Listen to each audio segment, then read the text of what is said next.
반갑습니다. 고교연합TV 이홍종입니다.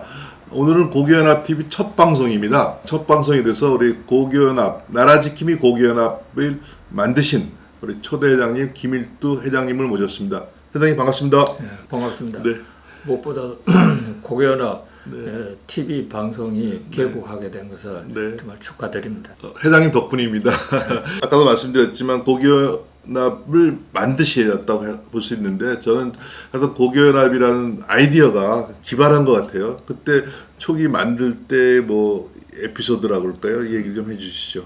나중에 결과적으로는 이제 고교연합으로 해가지고서 조직도 확대가 되고 이제 수직수평적으로 여러 학교가 참여하고 또 한 학교 내에서도 선후배들이 아래 위 기수들이 동참을 하고 해서 고교연합이 이제 시민사회단체로서 독보적인 이제 활동을 하게 되었습니다. 그러나 초기의 출발은 아주 굉장히 단순하게 의미에서 박 대통령에 대한 탄핵을 시점으로 해갖고서 광화문하고 시청 쪽에서 저 태극기하고 촛불 집회의 이 어려운 상황 속에서 어떻게 해서든지 우리가 자유민주주의는 이제 지켜야 되지 않겠느냐 하는 생각에서 출발은 2017년 2월 정도. 2017년 2월 초죠. 그 당시에. 그래서 그 당시는 고교연합이라는 개념도 없고 고등학교로 보면은 이제 60년도 졸업한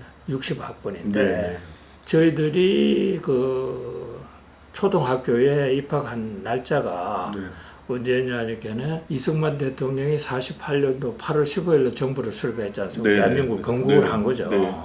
그 건국한 그 2주 후인 9월 1일이 그때 입학 날이었어요. 그때는 4월 학기가 아니고 보통학교, 국민학교 입학식이었네요. 우리 세대가 처음으로 이승만 대통령이 헌법에서 이야기한 국민이 나라의 주인이다. 그 전까지는 임금의 신하였지 않습니까? 이제 신하가 아니고 주인이 되는 교육을 처음 받은 거예요. 그게 바로 뭐냐니까 자유민주주의 교육을 처음 받은 거 아닙니까? 그런데 2017년도의 상황으로 봐서는 이 자유민주주의 시장경제 자체가 큰 위협을 받는 이런 처지에 있기 때문에 어떻게 해서든지 우리 세대가 바로 은퇴는 했은 그런 이제 세대지만은 60학번에 해당되는 이제 고등학교 5개 학교? 4개 고등학교하고 서울공대? 이제 서울공대하고 그래서 5개 고등학교에 60학번을 주축을 해서 그 학교 동창 회장들한테 공문을 보내가지고서 우리가 모여서 한번 지금 이 단체를 만들어 보자. 경기고, 경동, 경복, 서울, 용산, 그 다음에 저기 서울공대 이렇게 5개 학교. 그러다가 지방은 이제 어떻게 그때는 이제 저기 지방은 생각을 못했죠. 서울에 주변에 있는 사람끼리 처음에 모여서 한번 이제 시작을 하자. 그 2월 21일에 이제 첫 모임을 갖고 그 모임에서 3월 1일 날에 우리가 단체적으로 그 저기 집회에 저기 참가하자. 그래서 그 집회에 필요한 프랑카드하고 각 학교 교기를 이제 제작을 하고 집회 준비를 했어요. 그래서 3월 1일 행사에 많은 그 저기 학교 회원들이 참여를 하고 해서 성공적으로 이제 첫 출발한 셈이죠. 나라지킴이 고교연합이라는 이름을 잘 지신 것 같아요. 그렇습니다. 나중에 뭐 저기 주변에서도 그 이름이 좋다는 얘기를 가지고 많이 들었습니다. 저는 2019년 한 여름 7월 정도, 6월 달 정도 참여를 하기 시작했는데 그때만 해도 학교가 꽤 됐죠. 많이 늘었습니다. 그래서 초창기에는 뭐 사무실도 없고 뭐 회의한다고 하면은 다방에서 회의를 하고 뭐 저기 이렇게 고생을 하고 이제 그 집회에 필요한 뭐 저 교기고 뭐 이런 것도 그 식당에 몇 개 가지고 식당에서 조립을 하고 말이지. 그렇게 참 어려운 출발을 처음에 시작을 했죠. 그때. 많은 학교가 뭐 300개, 400개 학교가 하고 실질적으로는 한 50개 학교 정도가 참여하는 거로 돼 있죠. 열심히 하기야 뭐 몇 시밖에 안 되겠지만요. 기금이라고 그럴까요? 기금도 상당히 모아졌어요. 기금이 모아지게 된 계기는 어떻게 됐는가요? 그 한 몇몇 분들한테 내가 네. 이제 부탁을 해서 이제 들어온 경비 가지고서 네, 네. 이제 운영을 하다 보니까는 도저히 이게 사무실이 없어가지고서는 네. 도저히 할 수가 없어요. 그래서 이 사무실 마련을 위해 가지고서 초기에 그 당시에 있는 돈이 한 1,000만 원 정도밖에 네네. 기금이 없었어요. 네네네. 보여주게. 그리고 사무실 뭐 그 하나 얻으려고 하니까는 임대 보증금이 뭐 한 600만 원 네. 드는데 네. 그거 갖다 써버리면 뭐 네. 아무것도 네. 없잖아요. 그래서 심지어 저 내 주머니에서 이제 300만 원 우선 집은 아, 넣고 이런 식으로 해서 네. 이제 사무실을 얻고서 네. 하다가 이제 그 저기 안 되겠다. 우리가 한 저기 돈 1억 정도의 기금을 모으자. 네. 그래서 각 학교 대표님들한테 부탁드릴 때 각 학교에서 굉장히 호응을 많이 하셔가지고서 네. 그건 뭐 2억 가까이의 네. 성금이 모였죠. 네, 하여튼. 맞습니다. 지금 우리 고교연합이 이제 2019년 10월 달에 10월 국민 뭐 행사라고 그럴까요? 10월 3일하고 10월 9일 날 엄청 많은 사람들이 모였지 않습니까? 제가 10월 9일 날 특히 뭐 행사할 때 보면 뭐 천막에서 막 넘어질 정도로 사람들이 막 밀려들고 그랬는데 그 10월 행사, 10월 3일, 10월 9일이 어떻게 보면 진짜 기적인데 그걸 어떻게 이루어졌는지 정강호 목사 쪽에도 그때 큰 역할을 했지만 우리도 큰 역할을 했다고 생각합니다. 초등학교 6년, 네. 중고등학교 6년, 대학 4년 네. 이렇게 해서 그러면은 뭐 십몇 년 교육을 학창 시절에 같이 네. 했지 않습니까? 네. 그렇지만 초등학교 6년이라는 거는 어릴 적이고 네. 뭐 별 생각 없이 뛰어놀던 시절이고 단지 그 중고등학교 6년이라는 그 세월은 네. 우리가 청운의 꿈을 길렀는 그런 시절이라고 이제 얘기를 하지만은 네. 어떤 의미에서 봐서는 굉장히 그 저기 대학 시절보다는 굉장히 순수한 그 저 시절이었지 않습니까? 네, 네. 꿈을 가지고서 때묻지 않는 네. 그런 시절에 같이 생활을 했던 동창이 절실한 동창이지 않습니까? 친구고. 그러니 고교연합이라는 이 깃발을 보고서 많은 동창들이 호응을 할 수 있는 그런 시절이었기 때문에 네. 고교연합의 참여도가 높아진 거지. 특별히 뭐 조직 활동을 잘했으나 네. 그런 거를 떠나가지고서 나라가 어렵다고 하는 이런 생각을 공감대를 이루는 거는 고등학교 시절을 매개로 해가지고서 그게 네. 큰 촉진제가 된 거 아니냐 저는 네. 그렇게 생각을 합니다. 그리고 그때 뭐 또 정치 사회적으로 보면 조국 문제가 큰 이슈였죠. 네. 9월 28일이에요. 네. 9.28 서울 수복 네네. 기념일 행사를 기해가지고서 조국뿐만 아니라 네. 저 문재인 조국 네. 이 두 사람은 물러나게 만들어야 된다 해서 그때 이 삭발식을 해서 우리의 결의를 문재인 정부한테 뚜렷하게 이제 그 나타낼 필요가 있다 해서 시작을 했는데 뭐 처음에는 한 20-30명 정도 네.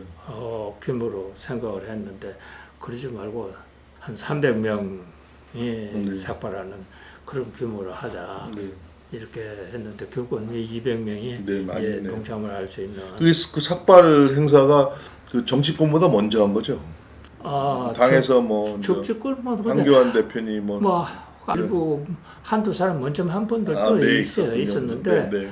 이와 같이 저기 단체로 네.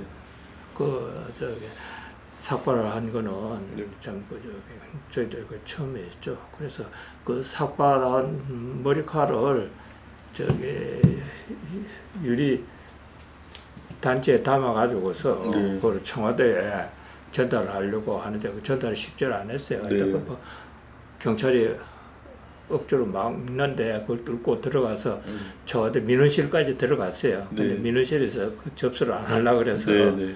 그 성명서만 전달하고 네. 저기 머리카락도로 제가 가지고 이제 네. 돌아왔죠. 10월 3일이라든가 10월 9일이라든가 또 삭발식 이런 것이 이제 조국의 문제 또 우리 고교연합의 역할 이런 것이 있어 크게 성공했는데 그게 사이로 선거에서는 효과를 보지 못했고 오히려 지난 이제 보궐선거에 그게 결과가 나타난 것이다라고 평가하시는 분들인데 우리 시민단체 고교연합이라든가 이런 거와 이 정치권의 역할 정당가의 역할은 어떻게 보세요?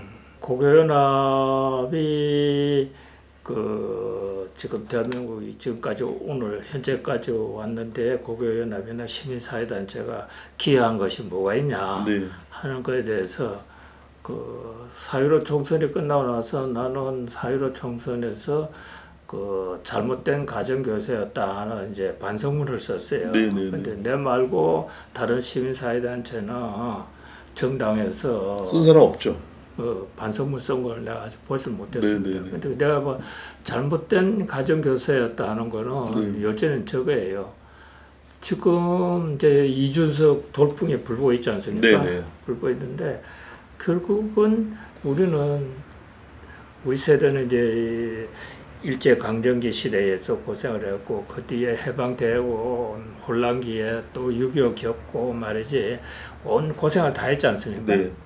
다 해서 우리는 공산당이 어떻고 자유민주주의가 얼마나 소중한 거를 우리는 뼈저리게 이제 느낀 세대들이지만은 우리가 저기 뭐 임진왜란 아니고 동학 난이고 얘기하면 역사상의 얘기지 그 피부로 못 먹잖아요.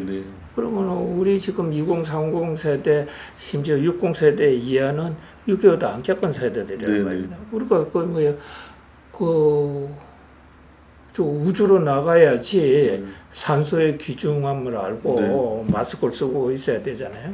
그리고 지구에서는 산소 고마움은 모르지 않습니까? 그러니까 우리 젊은 세대들은 그런 공산당의 이런 경험을 겪었지 않았던 거죠. 자유에 대해서 얘기하더라도 자유가 얼마든지 소중한 줄은 모른단 말입니다.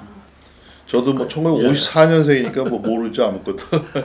회장님은 이제 계속 말씀하시는 것이 이제 고교연합 등 시민단체가 앞으로 내년 선거를 대비해서도 이제 경제 문제, 원자력 문제라는 그런 거를 좀 많이 해야 되고 젊은 사람들을 위해서 뭔가를 정책을 개발하든가 젊은 사람들을 위한 활동을 해야 된다.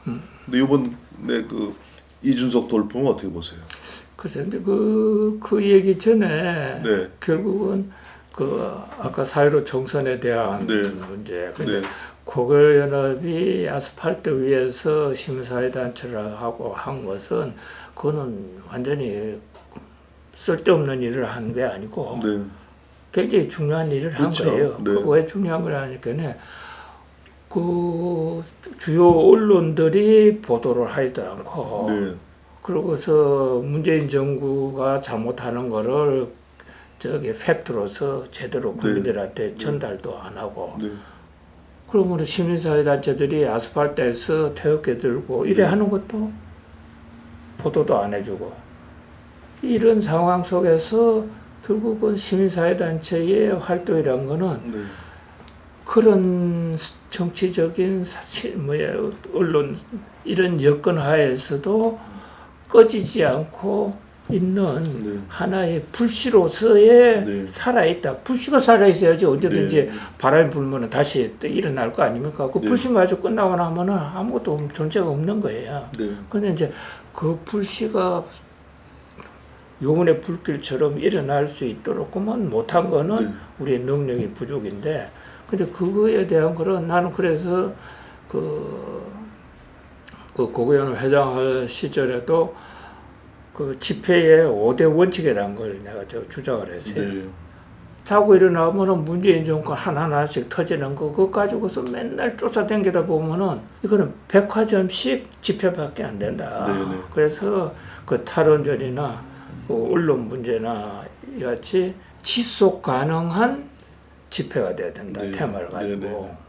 그래서 계속 그 문제를 지금 추구를 해서 들어가야지 여기 찝쩍 저기 찝쩍 하는 이런 집회는 잘못하면은 자기 코스프레밖에 안 되고서 우리가 얻는 것이 별로 적다. 두 번째는 뭐일까요? 두 번째는 우리가 집회를 하는 거는 우리가 생각하는 거를 우리하고 생각이 다르고 무관심한 세대들한테 우리 생각을 전달하는 게 집회의 목적이잖아요. 근데 그거를 언론이 해줘야 되는데 언론이 안 해주니까는 지금 이제 어려움이 있는데 그러면은 그 세대들한테 어필할 수 있도록 하려고 하면은 그 사람들이 마음의 문을 열도록 해야 되는데 그래서 내가 이제 주장한 거는 우리 집회는 시민한테 불편을 안 주는 집회. 교통 차단하고서 소음하고 시끄럽고 말이죠. 이래가지고서 시민들이 귀를 닫고 눈을 닫는 데서 그렇게 해갖고서 효과가 적지 않느냐. 그 다음번에 이제 우리가 개최한 집회 현장에 젊은 세대들이 오라고 하는 게 아니라 우리가 그들한테로 다가갈 수 있는 방법을 택해야 된다. 이래서 내가 생각하는 거는 이런 현재 우리가 하고 있는 거에 잘못된 부분을 좀 시정을 하자 해갖고서 한두 번 시도는 해봤지만은 그렇게 큰 성과는 왜 보니까 우리 고교연합 자체 내에서도 그렇게 큰 호응을 얻지 못했어요. 시도해본 것이 어떤 것이죠, 구체적으로? 그래서 이제 탈원전 집회를 삼성동에서 하고서 보통 집회하고 나면은 도로를 전부 다 차단하고 버스 차 못 땡기도록 하잖아요. 그럼 그건 안 된다. 우리는 사람 땡기는 인도로 해서 삼성동에서부터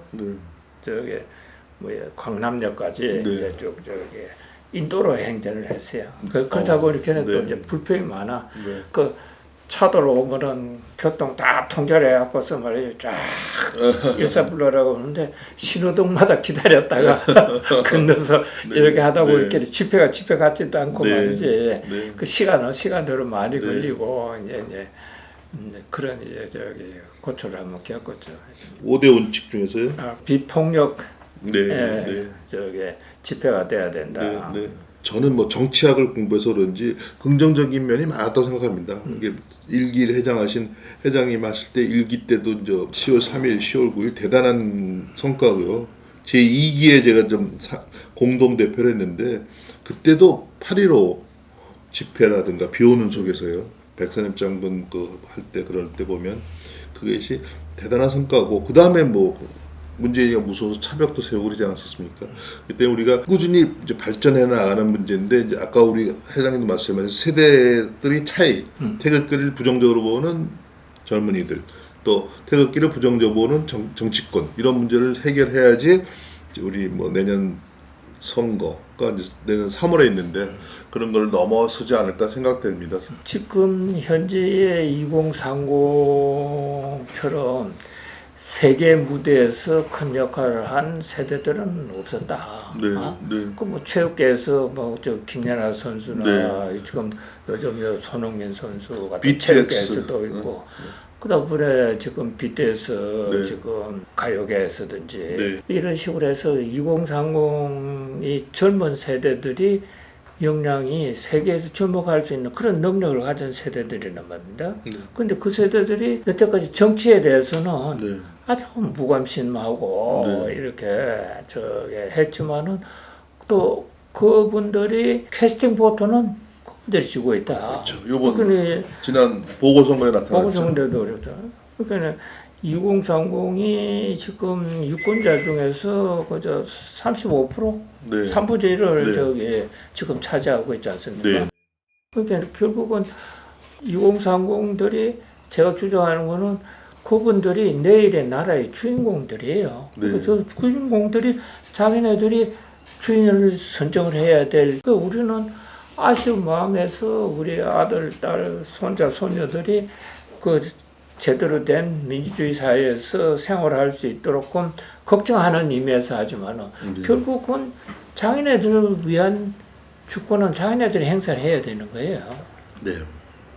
그래서 그거를 제일 처음 이제 중요성을 인식을 한 게 문재인 정권이 출범하자마자 이제 탈원전 정책을 내걸고서 신고리 5,6호기 공사를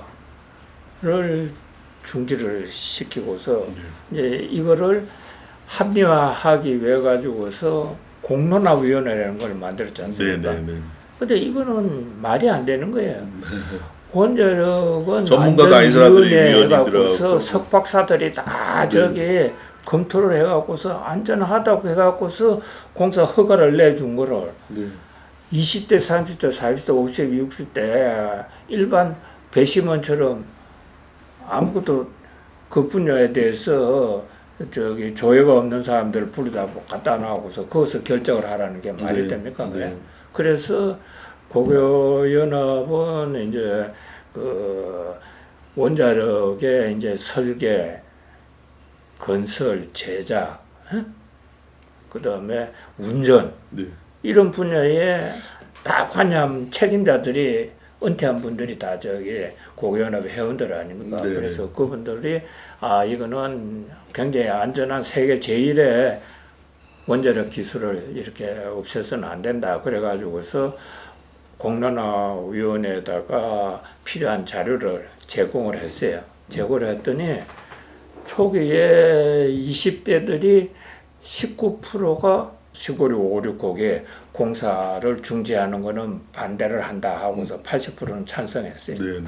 그래서 그분들한테 이 원자력에 대한 중요성을 인식을 시켰더니 마지막 결선 투표에서는 20대들이 50%를 20%에서 50%가 공사를 중지시키면 안 된다. 네. 그래서 그게 역전이 돼가지고서 신고리 569 공사는 재개를 해야 된다 하는 네. 쪽으로 결론이 났지 네. 않습니까? 네. 그래서 2030 세대들한테 제대로 된 인포메이션만 제공해 줘 버리면은 네.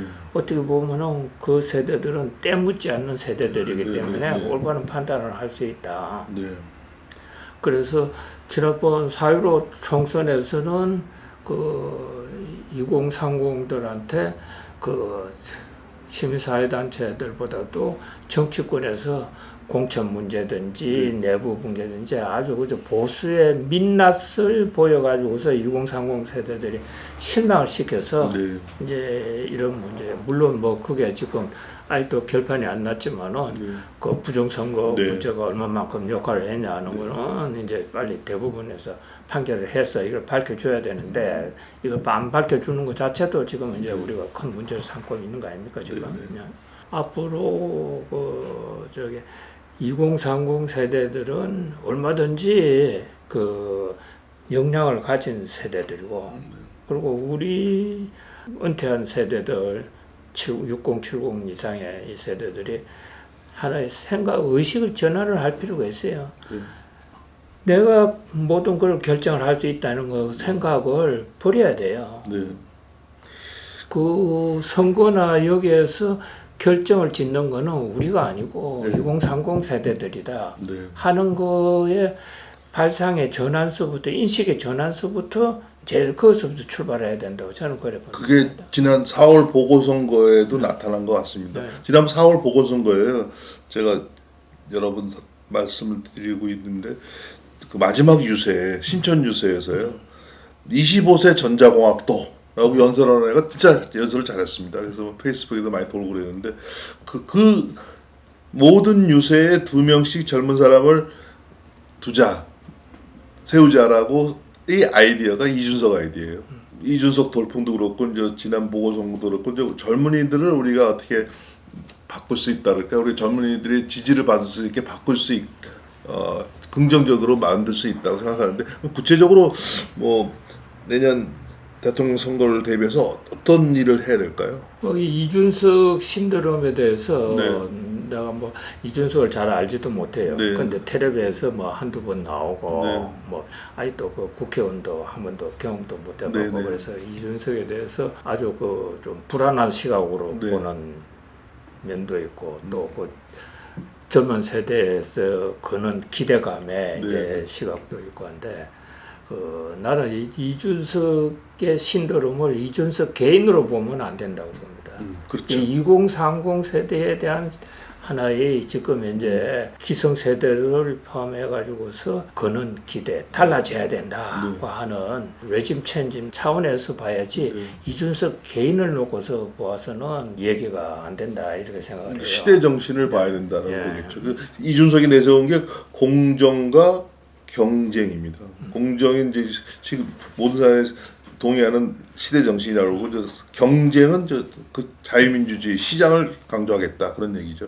이준석이 저는 개인적으로 별로 좋아하진 않지만 이번에 통일 문제도 얘기하는 거 보니까 그렇게 하더라고요. 통일 문제는 북한과 남한이 체제 경쟁을 하는 것이다. 그리고 통일 교육은 북한 주민들이 받아야 되는 거 아니냐 그런 식으로 얘기를 하더라고요. 상당히 어떤 생각이 좀 산뜻하다랄까요. 근데 지금 대한민국 헌법상에 대통령은 30대가 될 수 없잖아요. 그래서 40대가 돼야 되는데 그 프랑스의 마크론처럼 30대가 대통령 되는 기회는 헌법을 고치기 전에는 이제 현 상태에서는 기대를 할 수 없고 그러면은 제일 중요한 거는 대한민국이 지금 현재 문재인 정권의 5년 가까이 지금 되어오는 이 상황 속에서 이걸 더 이상 지속했으면 안 된다는 게 우리 고교연합사원 회원들이 전체적인 이제 생각 아닙니까? 그러면은 내년 3월달 대선에서 자유우파가 정권을 되찾아와야 되는 거 아닙니까?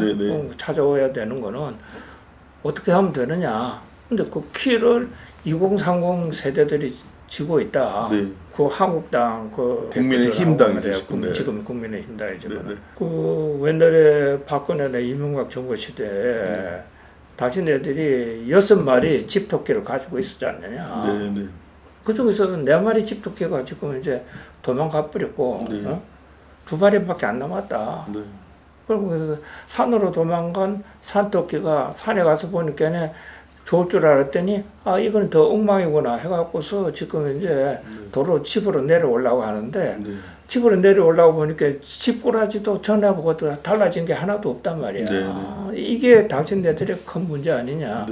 지금 2마리 집토끼 남았는데 나머지 2-3마리 집토끼를 더 확보를 해야 되잖아요. 그게 바로 2030 세대들이야. 그래서 아까 말씀하신 그 대통령을 30대가 못하는 거예요. 그것도 이준석이한테 기회를 준다기보다도 기회가 주어진다기보다도 바꿔야 된다고 생각합니다. 저는 지금 그런 움직임이 있거든요. 젊은 사람들부터 이 헌법을 부분적으로 고칠 때 그건 반드시 넣어라. 그 추후의 문제고 우선 당면한 내년 대선에서 어떻게 해서든지 우리가 문재인 정권을 갈아치워야 된다는 거에 대해서 이제 2030 세대들이 지금 보궐선거에서 이 많은 이제 지금 표 행사를 했잖아요. 그러면 이제 1년 안 남았는데 그 세력들이 이탈하지 않도록 우리가 뭐를 해서 그분들을 보도만 안 할 거냐 하는 거에 대해서 고민을 하고 그 방법을 찾아야 될 거라. 회장님도 한번 그런 말씀하신 것 같은데 이제 미스터 트롯식으로 공정한 경쟁을 해갖고 지난번 부산시장 선거, 서울시장 선거에 결승전, 준결승전, 결승전 결정했으니까 이제 그거를 이준석이가 관리를 잘 하면 되는 겁니다. 젊은 사람의 생각을 대변해갖고.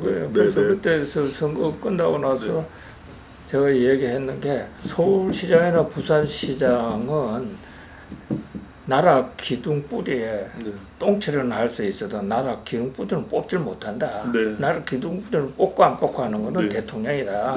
지난 보궐선거에서 가장 중요한 거는 야권의 단일화할 수 있는 룰을 형성을 해서 그 룰이 대선까지 미칠 수 있도록 하나의 룰을 형성을 하는 것이 지방선거에서 제일 큰 문제다. 중요한 점이다. 그랬거든요. 근데 그 룰이 잘 지켜졌잖아요. 그 야권 단일을 하고 나서 또 단일에서 탈락된 사람이 오리발 내고 다시 말이지 출마를 한다든지 이런 거 없이 아주 공정한 룰이 형성이 되었기 때문에 이번 대선에서도 그 룰이 지켜질 수 있도록 말이지 그 시민단체에서도 많이 채찍을 들고서 야당을 독려를 해야 될 겁니다. 네, 알겠습니다. 제가 이번에 이준석이가 된 것에 대해서 많은 젊은이들이 일단 뭐 어리둥절한 사람도 많고 뭐 긍정적으로 생각하는 사람도 많은 것 같아요. 그러니까 예를 들어서 뭐 주호영은 잘 모르고 나경원은 여성이 돼서 좀 많은 것 같고 나경원이나 주호영이 된 것보다 낫지 않느냐 긍정적으로 얘기하는 것 같습니다. 그리고 또 요번에 그 최고위원회 조수진 뭐 배현진 뭐 여성이 3명이 됐고 지명으로 최고위원으로 생각했던 이준석이 생각했던 데도 여성이라고 그래요. 4명까지도 최고위원이 될 거라고 여성이 이런 그 여성 바람이라든가 이 젊은 사람들 바람이 분 거에 대해서 어떻게 생각하세요? 투표한 사람들이 네. 70%가 당원이고 네. 뭐 저기 30%가 이제 일반 시민 단체고. 근데 70%에서도 이준석이 몇 표 차지만은 2위를 했잖아요. 네. 근데 그 당원들이 젊은 사람 당원이 아니고 전 연령층에 걸쳐 있는 당원들이 그 이준석을 2위로 네. 지명할 정도였다 하면은 네. 그 국민의힘 당원이나 국민들 전체가 뭔가는 변화를 바라고 있다 하는 거가 절실. 그게 또 저기 그것을 그치질 않고 최고위원 또 선거까지 또 그렇게 또 저기 반영이 됐더라고요. 많은 사람들이 저한테 왜 성관이가 왜 그 국민의힘 그 대표 최고위원을 뽑는 걸 관리하느냐? 걔네들은 믿을 수 없지 않느냐? 걔네들이 믿을 수 없는 건 별도의 문제고요. 그 성관이가 제가 이제 부경대 국립대에 있었는데 그런데 총장 선거도 관리합니다. 총장 선거 시기를 성관이가 부산 남구 선관위 총장 선거까지도 그럼요. 그걸 말씀드리려고 했는데 이제 그 부산 남구 선관위가 바쁘면 총장 선거를 연기시켜요. 만약에 회장님이 부경대 총장이에요. 그리고 연임을 하려고 그래요. 이용정이가 도전을 하려고 그래요. 총장이 임명한 교무처장이 관리하는 선거보다는 선관위가 관리하는 게 낫죠. 그리고 출마한 사람들은 위탁금을 내고 거기서 어느 정도 그걸 주는 거니까요. 그래서 이 선관위 자체 문제지 그걸 제가 알기로는 아주 이권이 많이 있는 한국미술협회장 같은 것도 선관위에서 하는 걸로 알고 있습니다. 나도 처음 듣는 얘기인데. 대통령 선거에 대해서 고기현 앞두고 시민단체가 어떻게 해야 되느냐 뭐 그런 얘기를 했는데 지금 윤석열이 이제 뭐 대변인까지 임명한 거 보면 확실히 나오는 것이고요. 최재형 씨도 있고 아까 우리가 얘기했듯이 이렇게 결승전, 준결승전을 페어플레이해서 하면 좋은데 또 이제 젊은이들은 또 뭐 안철수가 아직도 인기가 있을 수도 있고 근데 그 차기 대통령 후보감들에 대해서 우리 회장님 어떻게 생각하세요? 어려운 질문인데. 아니 근데 그 이렇게 선거를 하다 보면은 네거티브 전략을 해가지고서 그 사람이 뭐 개인적으로 뭐가 하자가 있느냐 또 뭐 또 심지어 뭐 가족들 문제까지 말이지 이런 식으로 해갖고서 이제 이게 자꾸 이슈가 되는데 물론 뭐 깨끗한 사람 뭘 검증을 할 필요는 있죠. 필요는 있는데 제일 중요한 거는 그 사람이 어떤 생각을 가지고 있느냐. 그게 제일 중요하다고 저는 봐요. 어떤 생각을 갖고 있고 시대 정신을 어떻게 잘 이해하고 있는가. 어떤 철학자가 얘기를 한 말이 있는데 동물은 자연 속에서 살지만은 인간은 역사 세계에서 산다.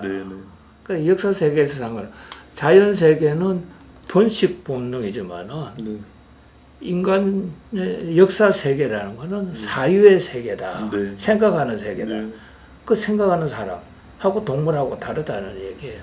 그래서 대통령이 되는 사람은 뭐를 생각을 하냐 하는 게 어떤 역사적인 철학을 가졌느냐 하는 중요한 거는 우리가 저기 기업에서나 일반 사회에서 말단에서부터 쭉 이렇게 성장하다 보면은 맨 처음에는 아무 생각 없이 손발로 가지고서 시키는 대로 움직이다가 한 단계 올라가면은 조금 더 한 달 앞을 내다보는 일을 해야 되고 올라가면 1년 뒤 그러면은 장관은 10년 뒤에 나라 살림을 걱정을 하고 준비를 한다고 하면은 동해 지구는 바로 1시간 뒤에 일을 하는 거 아닙니까? 그럼 대통령은 뭘 해야 되냐면은 100년 뒤에 나라를 걱정을 해서 멀리 내다보고서 하려고 멀리 내다보려고 하면은 생각할 수 있는 눈이 있어야 되고 철학이 있어야 되는 거예요.